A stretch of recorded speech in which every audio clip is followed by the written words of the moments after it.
Gauranga. All grace to Jagat Guru Srila Prabhupada. Jagat Guru Srila Prabhupada ki.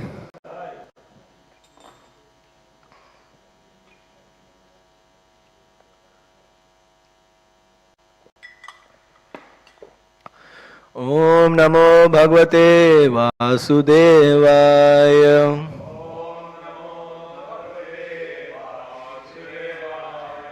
Om Namo Bhagavate Vasudevaya.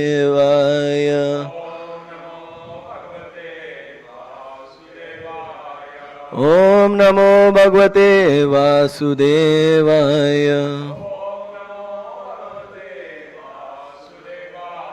Om Namo Bhagavate Vasudevaya.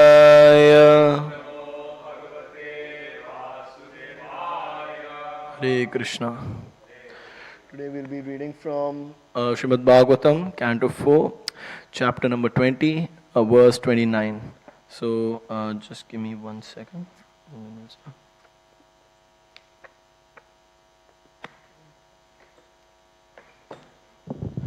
Bhajante yatha tvam mata eva sadhavo.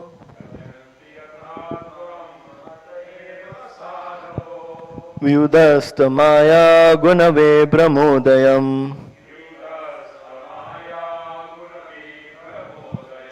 Bhavat padanu smaran vrte satam.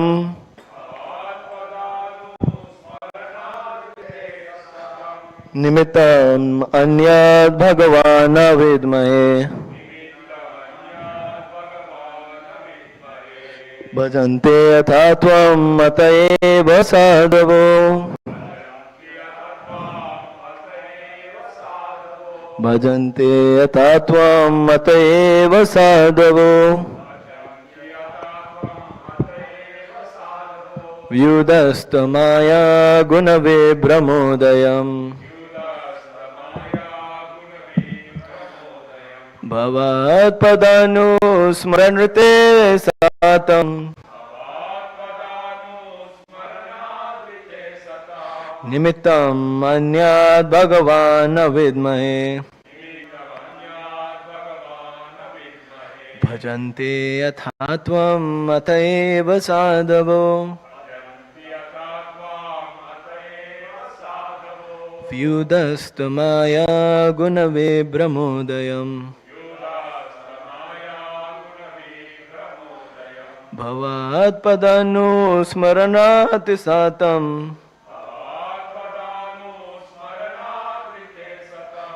Nimittam anyad bhagavana vidmahe. Prabhuji.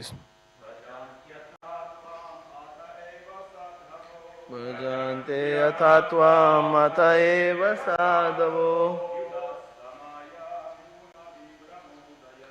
Vyudastamaya gunave brahmodayam.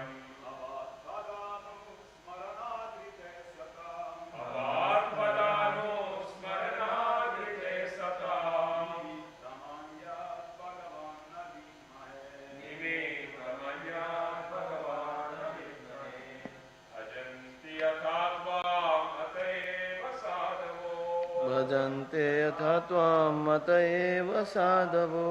Vyudastamaya gunave brahmodayam. Bhavat padanu smaranadrite satam. Bhavat padanu smaranadrite satam. Nimittam anyad bhagavana vidmahe.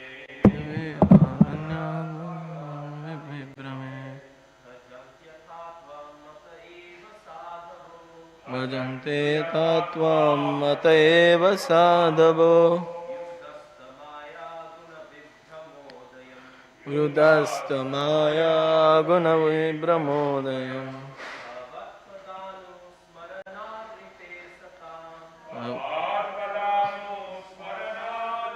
Satam.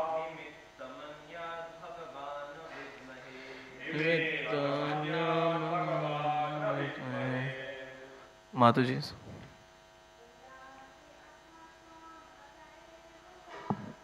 Bhajante yatha tvam mata eva sadhavo.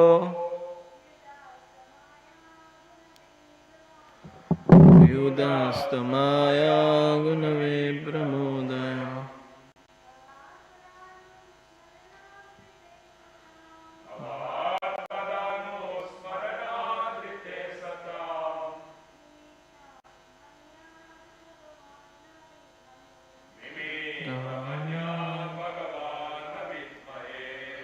Word to word translation. Bhajanti, they worship. Atha, therefore. Tvam, you. Atha eva, therefore. Sadhava, all saintly persons. Vyudasta, who dispel. Maya guna, the modes of material nature. Vibhrama, misconceptions. Uddayam, produced. Bhavat, your. Pada, lotus feet. Anusmaranat, constantly remembering.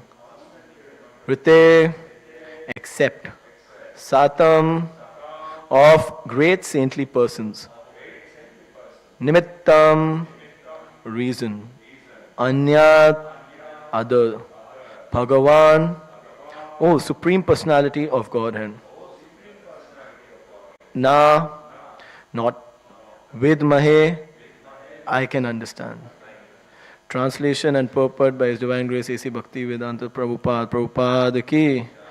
Translation. Great saintly persons who are always liberated take to your devotional service, because only by devotional service can one be relieved from the illusions of material existence. O my Lord, there is no reason for the liberated souls to take shelter at your lotus feet except that such souls are constantly thinking of your feet.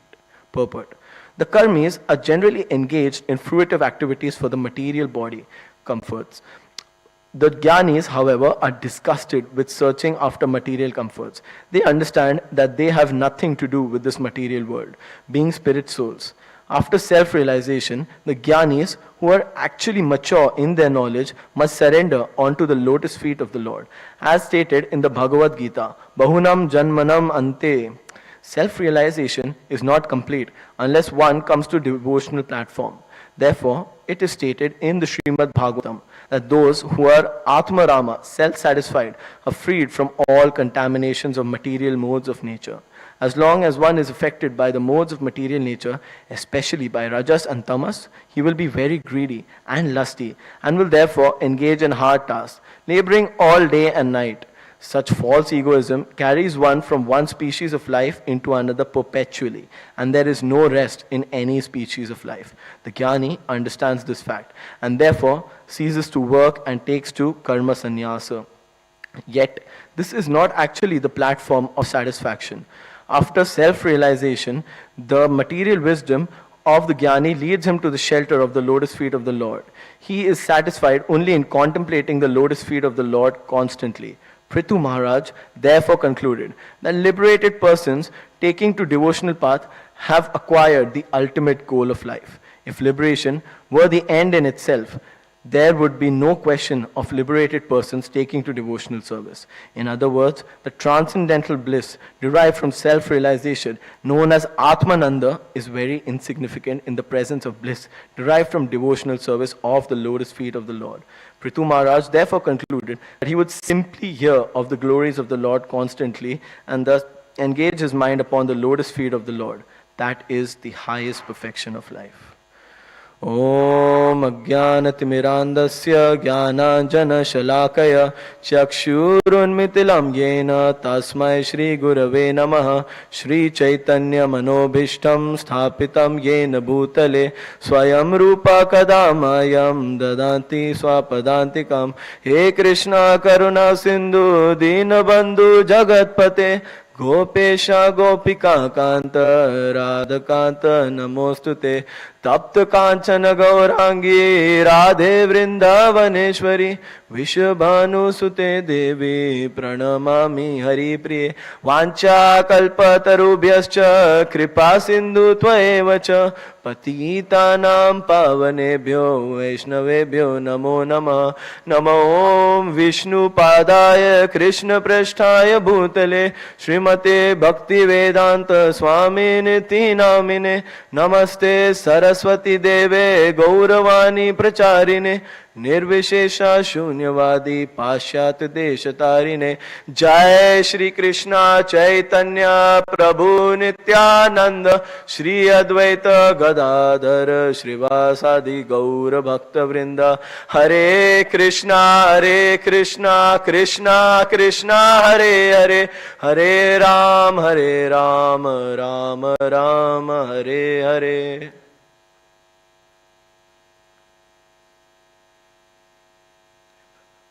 Hare Krishna. Thank you all for joining today's Bhagavatam class. I'll just read the translation again. Great saintly persons who are always liberated take to your devotional service, because only by devotional service can one be relieved from the illusions of material existence. O my Lord, there is no reason for the liberated souls to take shelter at your lotus feet, except that such souls are constantly thinking of your feet. I would like to offer my respectful, humble obeisances on the lotus feet of all the Vaishnavas present over here. Just like before you take a dip in the Ganga, you take the water of the Ganges and you offer it back to the Ganga. Similarly, I am offering, the class that I'm giving today is nothing but an offering from all I've learned from the great exalted devotees present over here, whether by words or by actions. So please, I request all of you to give me your blessings so that the correct words can come out of my mouth and I can do justice to Srila Prabhupada's purpose. Hare Krishna. So, in this verse, the importance of devotional service is really, specified. And this actually got me to think about a very famous personality. I won't name him, but he's a very, very big businessman in India. In fact, he caused the industrial revolution in India. Today, his legacy, his family owns the biggest petrol refineries all over India. He started from a very humble beginning with a very, he didn't have much money. The family had a government job, but through his hard work and dedication, throughout his life, he dedicated to gain more and more wealth. He bought petroleum refineries. He set up multimedia companies. Today, his wealth is extremely well accumulated. Even the legacy that his family carries on is absolutely astonishing. You know, I'm from Mumbai, and in Mumbai we have a saying that even though if you buy a very expensive house, it's going to be like smaller than the temple room. It's very, very small, and because it's so crammed up in Mumbai. But this person, his family, they have a huge tower in Mumbai, just a 60-story building with a helipad and everything. Now the reason being, I'm mentioning this person, is because this person did exactly what all karmis strive for. He accumulated large amounts of wealth. He created legacy for himself. He had everything that you name it. Yachts, helicopters, personal aircrafts, respect in society. Everybody, when he used to travel to some place, he used to get police escort. He had everything that one desires from material world. And there was one person who was a devotee. At that time, when he was young, he was still, hungry for material gains. He wanted to collect large amounts of wealth and, be successful in life. And he said that I actually attended the funeral of this person. And this person, throughout my life, I respected him. We looked at his life and we were so amazed. How much money has this guy earned? Look at where he's come from. He comes from the same state as I, and look at what he has reached. And we, throughout our lives, used to take inspiration and motivation from him and try to achieve that.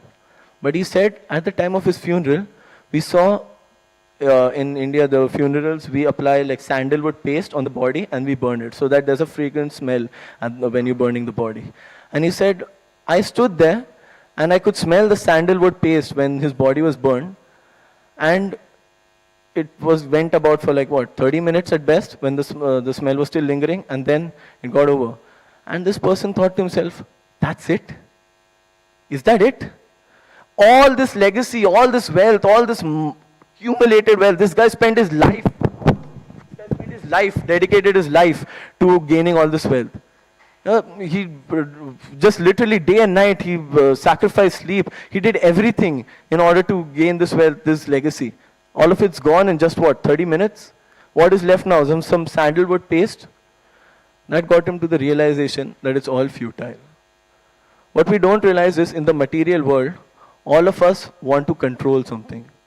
All of us want to lord over material world. That's the very reason we actually come to the material world in the first place. Because we have this desire to control. We have this desire to lord over material nature. Exploit it in ways so that we can feel our false ego is boosted. That I own this. Yes, I did this. And throughout this, we don't realize that no matter how much we are in a comfortable position, no matter how much materially successful we are, we can just be kicked out in a second. Or you can accumulate all the wealth. At the time of death, where is all your wealth? This guy didn't carry all his yachts and helipads after he died. What do you carry then? What is actually left? Why are you continuously striving for your temporary gains? What are you actually getting? And the second thing, and the second issue that karmis face is, in this continuous cycle of trying to gain material, lord over material nature, they're committing a lot of sinful activities out of ignorance, but yet they are committing sinful activities. And when they commit sinful activities, now they're subjugated to sinful reactions.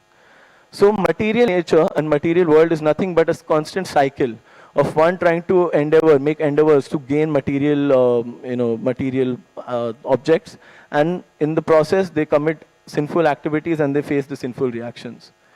And the cycle is continuously going on. At any moment, our very comfortable, luxurious position can be taken away from us.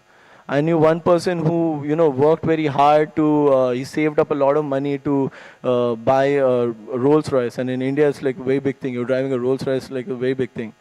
And he bought it, and he was very happy. He was like extremely, in ecstasy. He was exuberant when he got this Rolls Royce.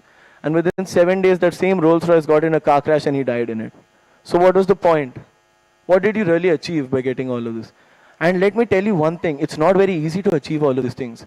Day and night you need to struggle, you need to go through politics, there are fights with friends and families, there's envy, the people or your competitors trying to take you down. So then why are you actually doing it? We need to question ourselves. Even right now, even though we may not directly want material things, we'll falsely be humble and we'll say that I renounce all these things, but we don't really renounce, do we? We still have that. It's either we try to gain gross material objects or we do it subtly. Puja, pratishta, labh. We want people to acknowledge us. We want people to clap for us. We want people to recognize us. Even though we might do it claiming to be very humble. But in reality, we all have that desire deep down. We all want to gain some sort of recognition in society. And that is the cause of all our miseries. So we need to understand that why we are suffering in this material world is because of our sinful reactions that are yet to be fructified, right? There are, I think, 5 types of sinful reactions stated in the Bhakti Rasamrit Sindhu. One is the seed form. A sinful reaction, you have the tendency of committing a sinful reaction. You have not actually done it, but that potency is still there. Then there's the sinful reaction that you have committed and you're yet to get the reward for it. You're yet to get the consequence for it. Then there are ones that are already in action. You're already suffering them. And then there are the ones that you have committed and you're awaiting trial. It can come anytime. And then there's one which is already on the process, it's already maturing slowly, the sinful reaction. So in this long cycle of sinful reactions, we continuously suffer. And we are actually trying to look for some sort of joy, some sort of pleasure in life. It's the tendency of the soul to love.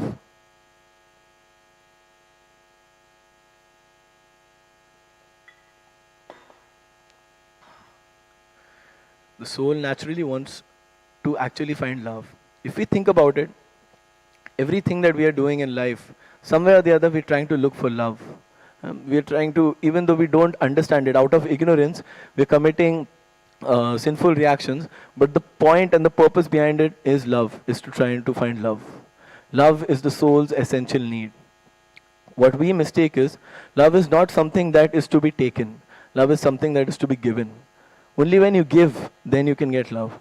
There's no true loving relationship where there's no service given. To love is to serve.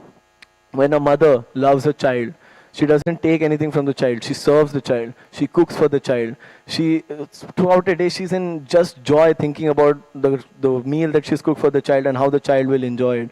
And she'll do things for the child. The parents do things for the child. That is the purpose of love. Love is to serve. Unfortunately, out of ignorance, we confuse love with lust. We try to exploit material nature for some gain. We say, how can I profit from it? How can I be happy from this? And that is lust. And when we fall into lust, kamesha, krodesha, rajoguna, samudbhava, that lust actually leads to anger. When your lust is not satisfied, then you get angry, you get wrath, you're frustrated. And if by chance your lust is satisfied, then you're not going to be all, exhilarated. You're going to be greedy. You will just want more. Oh, I got this. How can I get more? How can I get more? And karmis don't realize that they are in this cycle continuously of action and reaction.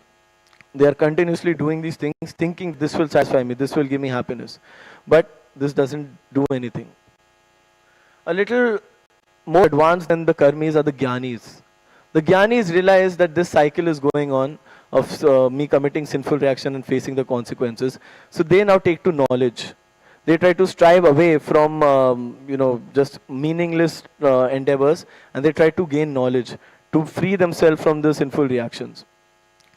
But what jnanis don't realize is, even though temporarily they might have protected themselves from sinful reactions, they might have distanced themselves from sinful reaction, that seed, like I mentioned, the seed of sinful reaction still exists inside of them. That potency is always there. That's why we see so many people fall down. Even the great yogis, even the great, tapasvis, they also fall down. Why? Because what all of this does is it momentarily silences the mind. In yoga, meditation, that's very good. But what we don't realize is, just like in this glass of water, if there's dirt, it will settle the dirt down at the bottom, but it's not cleared it. If you just shake it, a little bit of disturbance, and the dirt is again mixed with the water. But what bhakti does is it completely filters out the dirt. It makes you pure, it purifies you. So while doing meditation and pranayama and all of these things, they are very good. Getting knowledge is good. But if you don't use that knowledge for loving devotional service, then you're never going to be purified. Bhakti purifies you. It cleans your heart of the dirt that you've accumulated from millions and millions of birth. All the pride, all the envy, all the lust, all the anger. It all exists inside of us. We think we are devotees and we don't have all of these things. We like to believe that, now I've got taken into Krishna consciousness, I don't get all of these things anymore. I am very self-controlled. But are we? How many times has it happened that we do something and deep down we have that thing, oh, this person should recognize me. Look at how nicely I'm chanting. I saw one guy, he was chanting with his eyes up and everything. And he was looking around, why is nobody complimenting how such a amazing, chanter am I? Some people, I do this personally.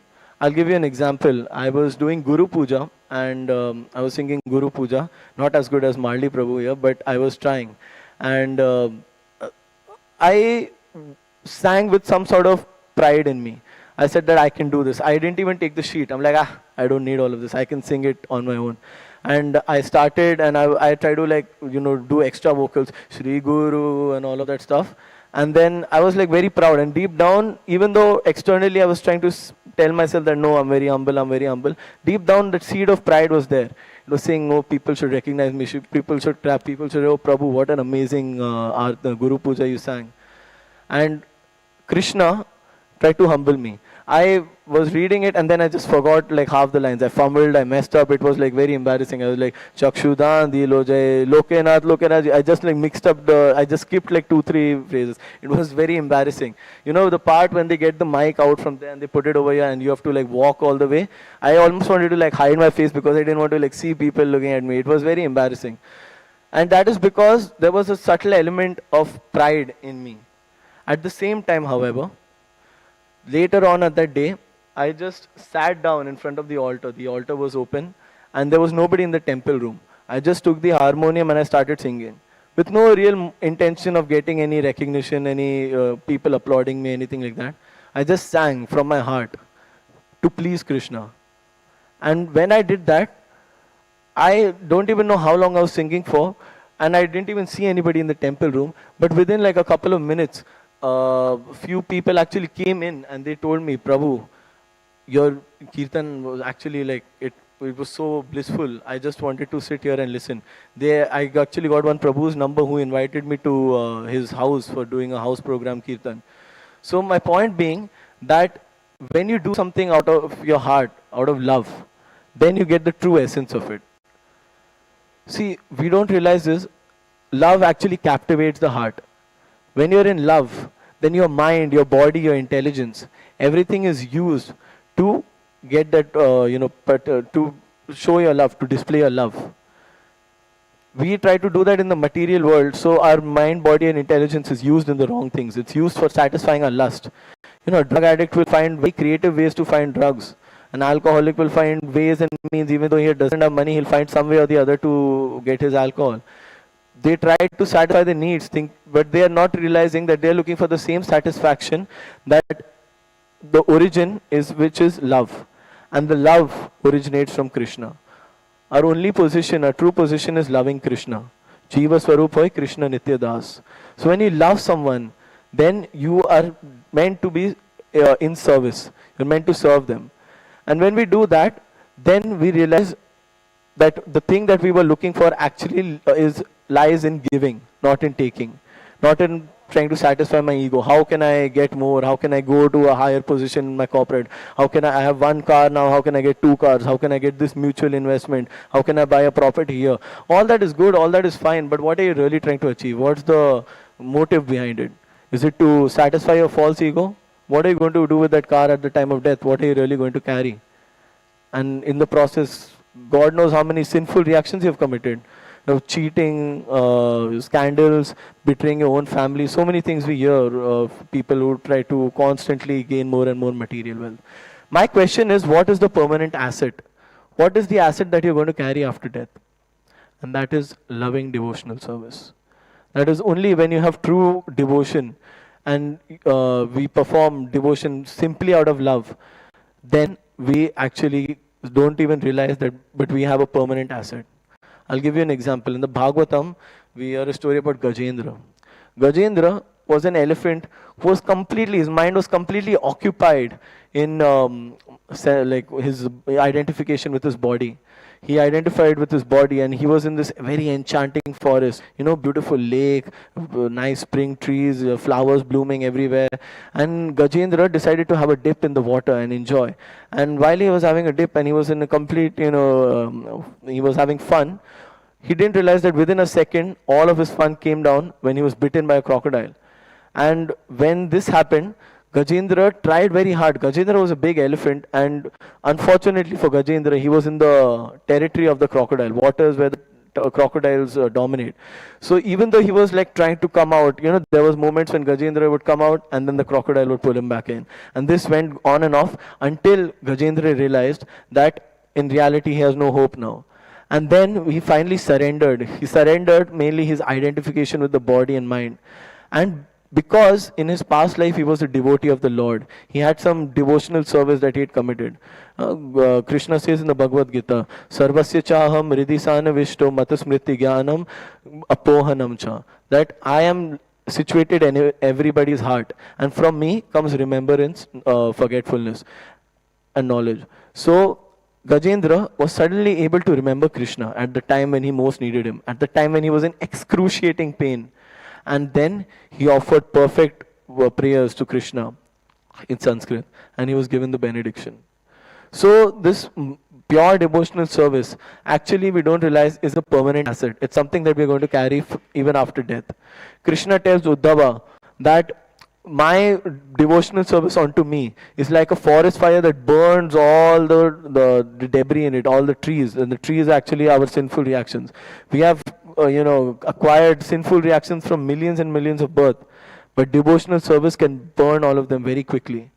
we'll see when nobody can actually, it's given in the Nectar of Devotion, that nobody can actually perform pure devotional service if they are not purified from within, if they are not free from material in sinful reactions.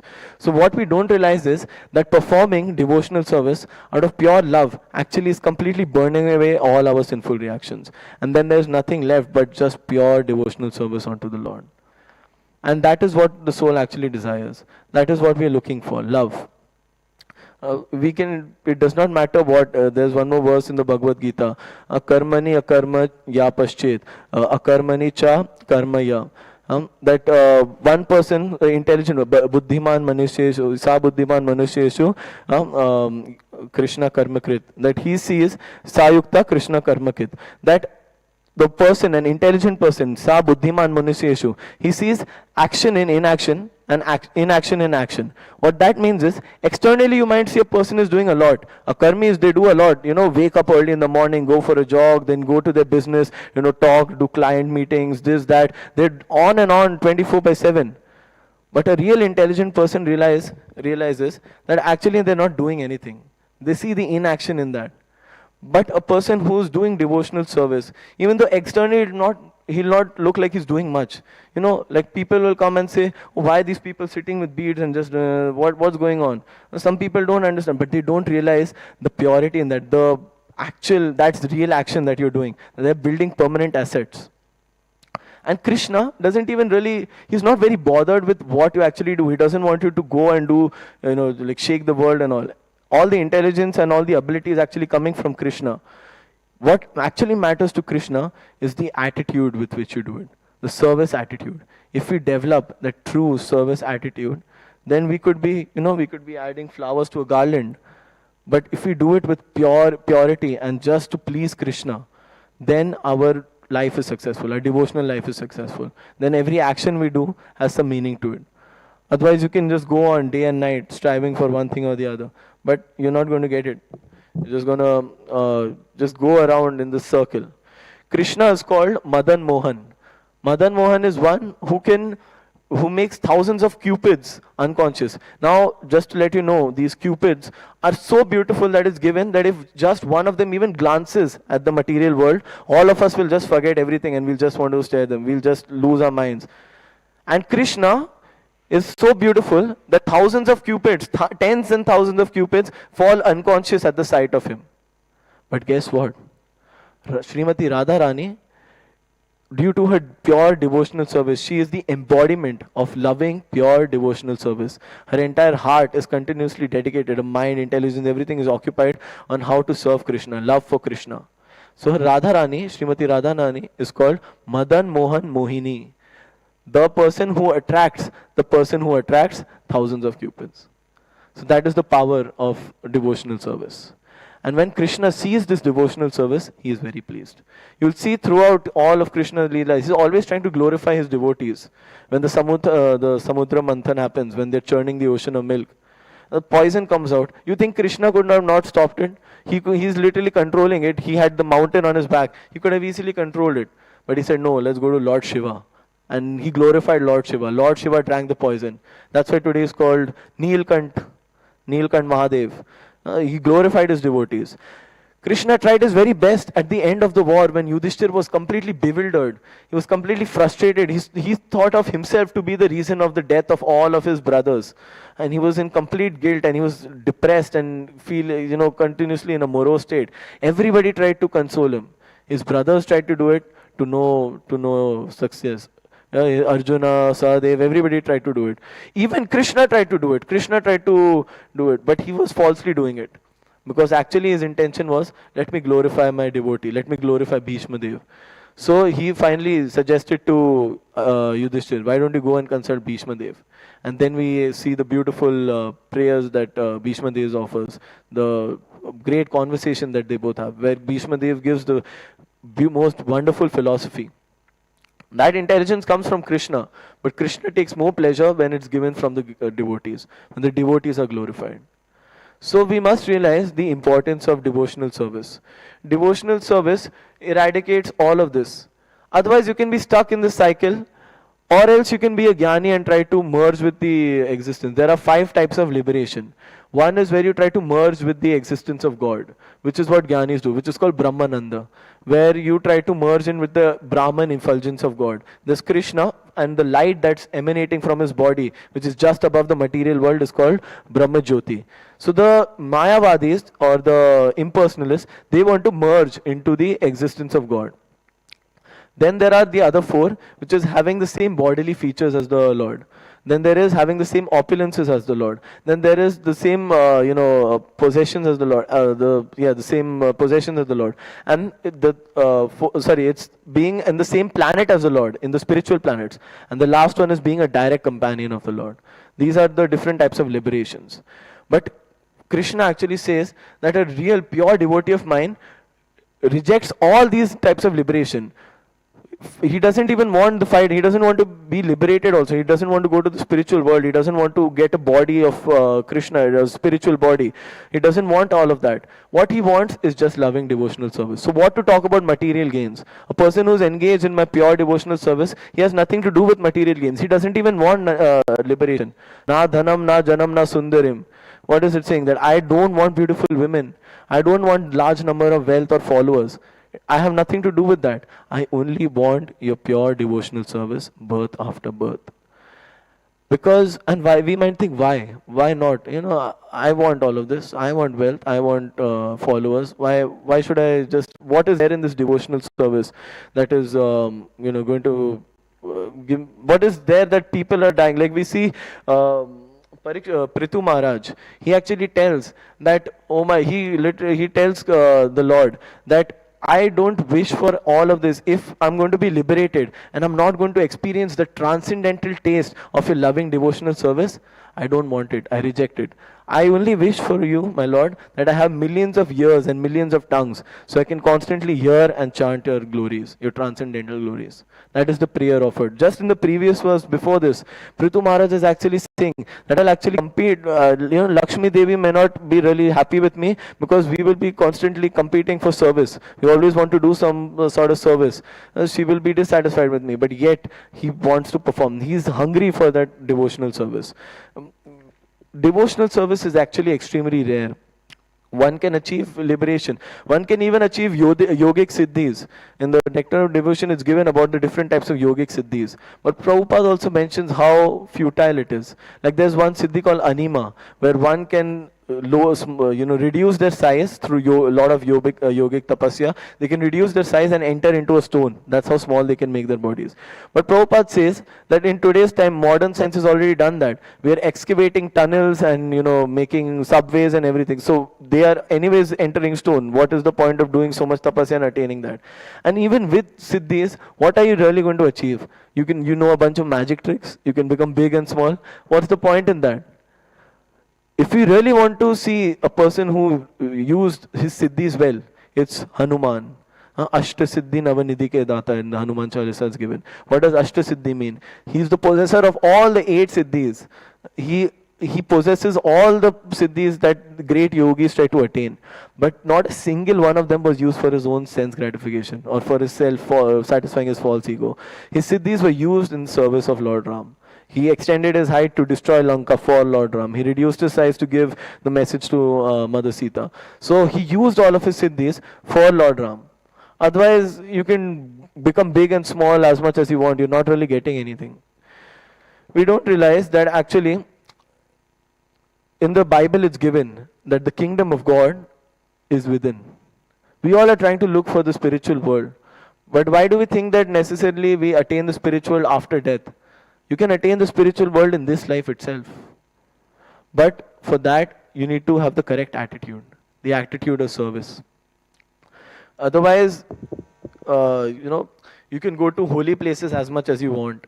You can sing, you can do so-called spiritual activities as much as you want. But if your attitude is not correct, then what is the point? There are many people who are like very good preachers and they're very proud of their preaching. They say that, oh, I'm such a great person, I'm doing this. But you can preach as much as you want and you can say the greatest shlokas. You can just say shlokas at the fingertips. Somebody says Bhagavad Gita 3.4 and you start reciting it. That's all very good. But if your attitude is not correct, what's even the point? What are you even trying to achieve over here? If we don't have that service attitude, if we don't have that genuine sincerity, then there is no point or even our so-called devotional service. It's all an act. Trinadapi sunichena tarurapi sahishnuna. People misunderstand this. People think that humility means I will pretend, oh Prabhu, I fall at your lotus feet, oh Prabhu, I'm your humble servant. We say all of these things externally, but do we even mean it? When life and challenging circumstances come, do we really perform them? No, we still hold our false ego very tightly. We may not show it externally, but we are continuously, attacked by these things. Our false ego gets hurt very quickly, even in devotional service. So the only way to overcome this is by understanding that this pure, loving devotional service can only be done when my objective of doing these particular services is for the pleasure of Krishna, not for my own pleasure. We don't sing kirtans for our own pleasure. We don't preach to people for our own pleasure. And we don't cook food for people to say, you're such a good cook. We don't do all of that for our own pleasure. We do it simply for Krishna's pleasure. And when Krishna is satisfied, everybody is satisfied. It reminds me of a past time in the Mahabharata where the war was declared. It was official that the Pandavas and the Kauravas are going to go against each other. And before that, they were in the phase of trying to collect more allies. So Duryodhan was trying to collect allies left, right, and center. And Durvasa Muni happened to be visiting his kingdom. And I don't know if you know much about Durvasa Muni. One thing he's very famous for is cursing people. He'll find a small reason and he'll give a very serious curse. So when Durvasa Muni came to Duryodhan's kingdom, Duryodhan knew this guy curses a lot, so he was very alert. Throughout throughout Durvasa Muni's stay, Duryodhan made sure each and every small need of Durvasa Muni was taken care of. And Durvasa Muni used to make ridiculous demands. He used to say, oh Duryodhan, I want the meals for hundreds of people cooked right now. I'll take a bath from the Ganges and I want prasad for 100 people. And Duryodhan would go ahead and cook all varieties of sabjis and dal and sweets and so many foodstuffs. And Durvasa Muni would come and say, I'm not hungry. But Duryodhan would still wait, he would tolerate. He never complained, he never showed any resistance, he just went through it. Finally, Durvasa Muni was very pleased by Duryodhan's constant attitude of service. He was pleased by the service that he's providing him. So he said, Duryodhan, ask from me any benediction. And Duryodhan was very cunning. So he played an act like, Durvasa Muni, I request you, please give my brother Yudhishthir the opportunity to serve you. Go to his house and ask for prasad. Go to his house and ask for a meal and let him serve you. Now even though externally it looks like he's so bothered about his brother, in reality he knew that he made a condition actually to Durvasa Muni. He said, go after they have finished their meal. Now Draupadi had a mystical bowl in which it would never run out of food unless and until she ate from it. So he particularly requested Durvasa Muni to go, especially when they're done with their meal. And he was trying to show that he's so considerate about his brother. Please go and visit. Give my brother the opportunity to serve your lotus feet. And Durvasa Muni went. He said, okay. And Durvasa Muni never travels alone. He travels with like a huge entourage. So he had like hundreds of his followers along with him. And when he knocked over there, he went to his house. They were just done with their meal. And all of a sudden they see Durvasa Muni with all of his entourage.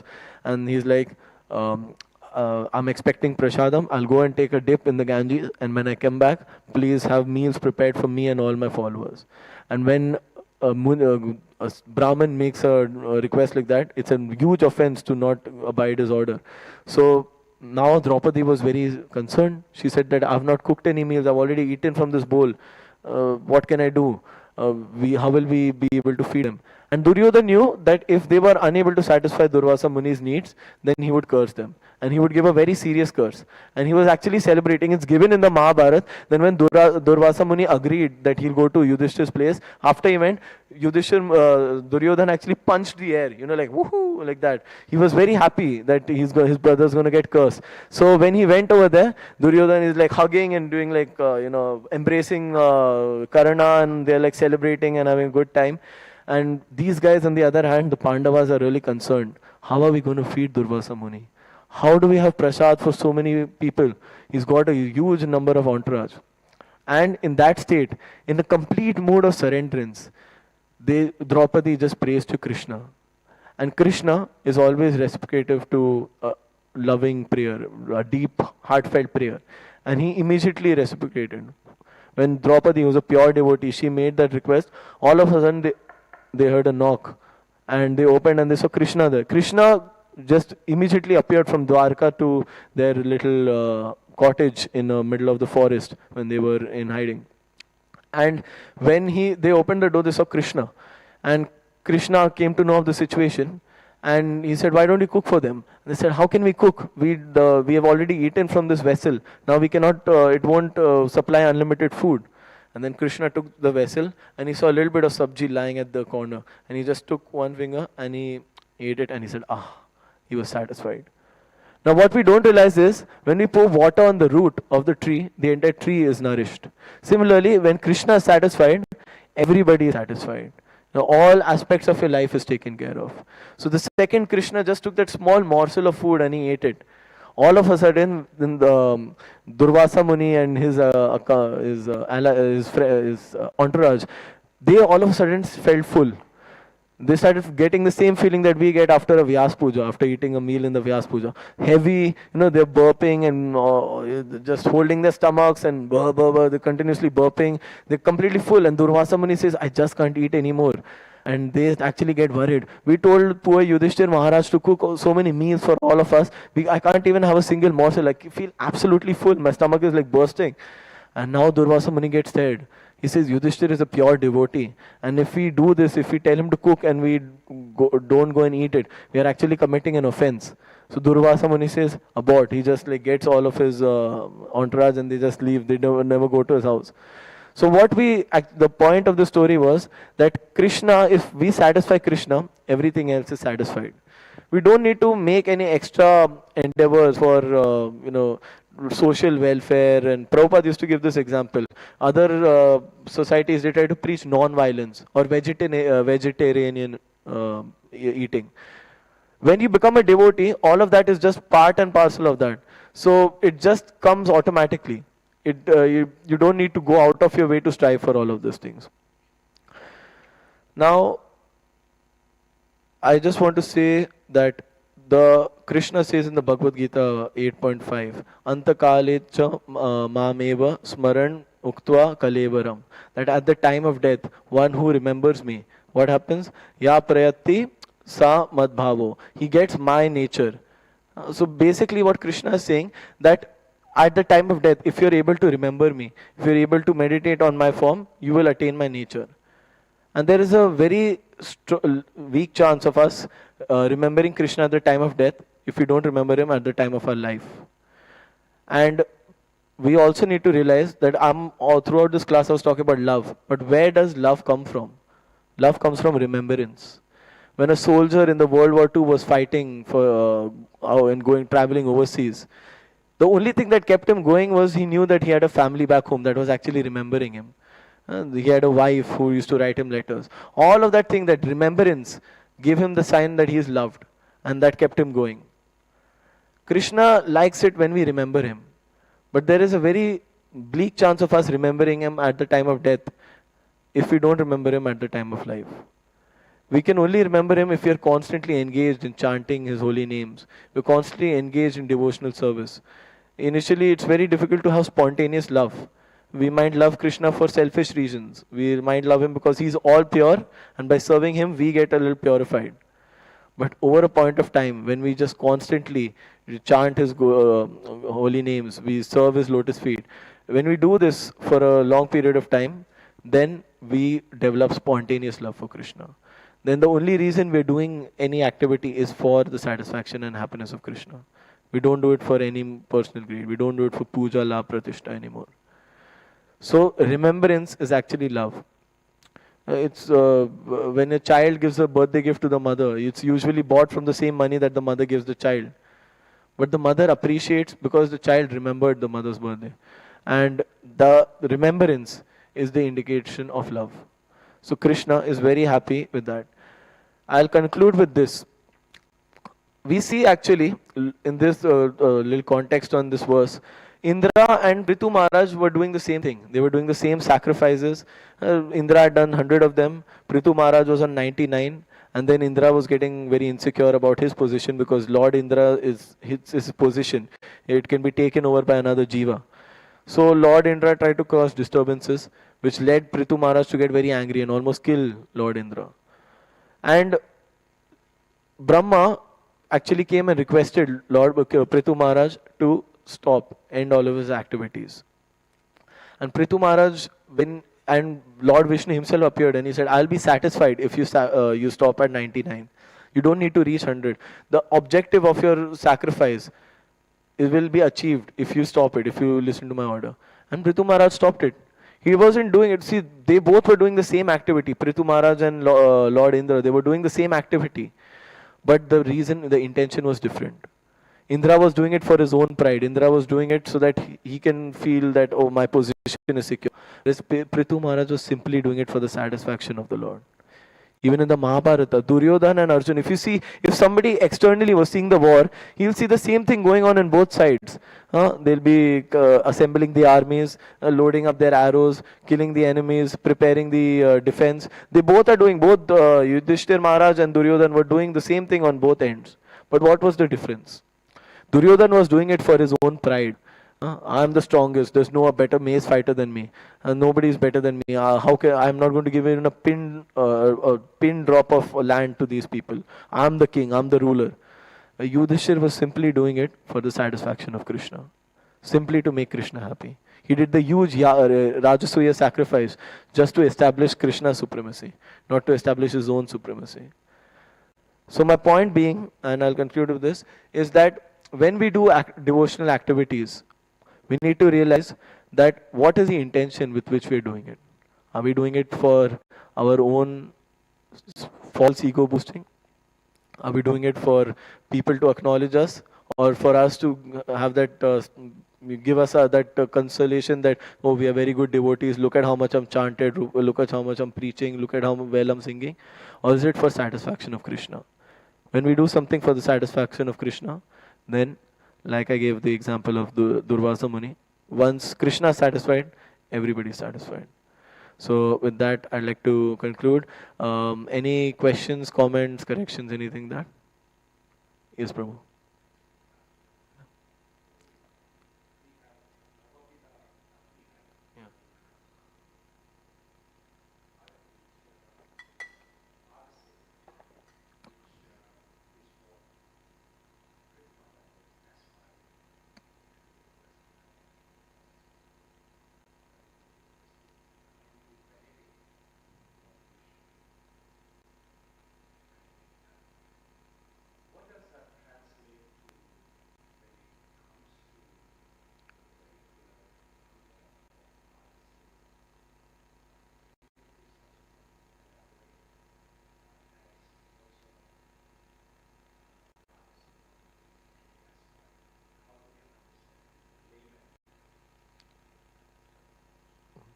So if I get your question right, you're asking that Prithu Maharaj was aspiring for Pada Sevanam aspect of devotional service. So I didn't get the last part. So how do we aspire for that Pada Sevanam? So Pada Sevanam, so 9 process of devotional services: Shravanam, Kirtanam, Vishnu Smaranam, Pada Sevanam, Archanam, Vadanam, Sakyam, Dasyam, and Atma Nivedam. So Pada Sevanam means serving the lotus feet of the Lord. I could be wrong about this. I'm giving my own understanding and realization of this. But Pada Sevanam means doing any particular devotional service for the Lord, for service to the Lord. So, when we do particular activity, it could be anything small, like making garlands for Krishna, cleaning the temple of Krishna. Those activities could also be serving the lotus feet of the Lord. It's constantly being at the lotus feet of the Lord, and by these activities, by these services, we are constantly engaged in remembering the lotus feet of the Lord. Initially, it starts by Shravanam and Kirtanam, by hearing and then chanting. When we do that, then we do Vishnu Smaram. Then we are able to remember Krishna in our mind in any activity we do. And then over a point of time, that remembrance leads us to, it develops an attachment to Krishna, a love for Krishna. And when we develop that attachment, we want to do nothing but serve the Lord. Just like a mother, when she loves a kid, she's constantly thinking in her mind that thinking of the kid. Then she's thinking what kind of service I can for the kid. She'll like when the kid is going to the school, she'll iron the clothes, she'll wash the clothes, prepare food. It's continuous service. So in the same way, we are also, when we develop that pure love for Krishna, then all our activities will be to engage in serving Krishna, through some way or the other. It could be book distribution. Krishna said that one who spreads this knowledge, who preaches this knowledge of the Bhagavad Gita to others is most dear to me. And it also is saying that eva parampara prapti, that the parampara system is actually where this knowledge comes from. So if our guru, like Srila Prabhupada used to always emphasize on doing book distribution. His guru, Srila Bhakti Siddhanta Saraswati Thakur, used to emphasize on doing book distribution. So if we follow the order of guru, guru is not different from Krishna. I mean, even though they're different personalities, but guru is the bona fide representative of Krishna. So his words are directly being sanctioned by Krishna. He's saying the words of Krishna. So if we satisfy the orders of the Guru, automatically, if we serve the Guru, then Krishna is satisfied. Tadvidhi prani patena pariprasannena seveya upadek shanti te jnanam jnaninas tattva darshana. Tadvidhi prani patena pariprasannena seveya. That what, when we approach a just approach a spiritual master and do two things. First is make submissive inquiries, not challenging. Make submissive inquiries, and second is humbly try to serve the lotus feet. So by service to the Guru, it is serving Krishna. So, does that answer your question, Prabhu? Any more questions? Yes, Prabhu.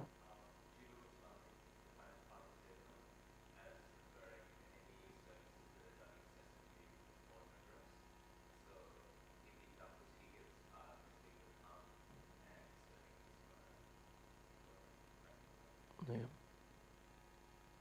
Yeah, any other questions, correction? All right. Thank you so much. Please forgive any offense, mistakes that I've made. Grantaraj Srimad Bhagavatam ki, Jagat Guru Srila Prabhupada ki, Ananta Koti Vaishnava Vrinda ki.